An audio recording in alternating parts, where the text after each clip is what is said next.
ये भी जाने बिना कि वो कौन है, कहाँ से आई है। चाची अभी कैसी बातें कर रही हो?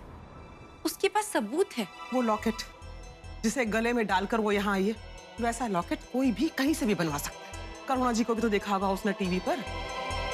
तुझे ये कैसे यकीन हो गया कि वो करुणा जी की ही बेटी है, कोई और चाची नहीं? आप ये क्या बोल रही हो?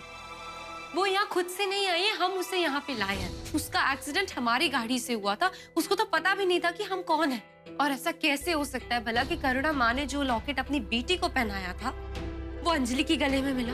महक, लेकिन वो किस माहौल से आई है, किस तरह से पली बड़ी है अनाथ आश्रम में, इस घर में सबके साथ घुल मिल के रह पाएगी या नहीं, ये सब कुछ सोच समझ के धीरे धीरे सबको तैयार करके फिर उसको इस घर में लाना चाहिए था। तुम्हारी जल्दबाजी का नतीजा ये है कि समधी जी घर से चले गए।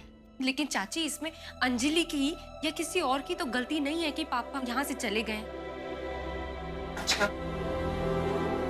वो चले गए और तुमने उनको जाने दिया? चाची हम सब ने उन्हें रोकने की कोशिश करी थी, लेकिन पापा सुनने को तैयार ही नहीं थे।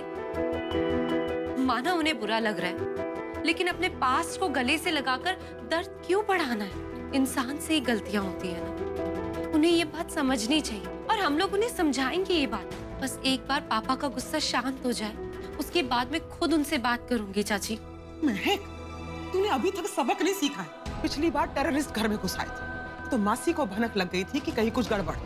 इस बार भी मासी को आभास हो रहा है कि कुछ ठीक नहीं है इस अंजलि के बारे में। तुम्हें बहुत सोच समझ के काम लेना चाहिए।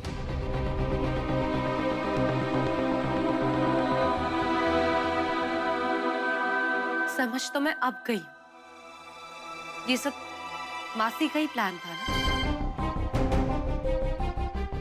शुरू से ही मासी को अंजलि से दिक्कत थी। लेकिन चाची आप तो समझदार है ना, मानती हूँ कि बात बहुत अजीब, लेकिन अंजलि है तो इस घर की बेटी ही।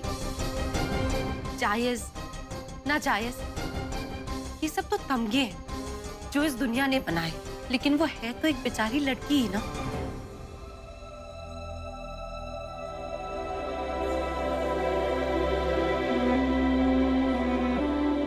मैं अनाथ होती अगर आप लोगों ने मुझे अपनाया नहीं होता। कितना बड़ा श्राप होता है ना इस दुनिया में अकेला होना। मैं तो खुशकिस्मत थी कि मेरे लिए आप थी, लेकिन हर कोई नहीं होता है।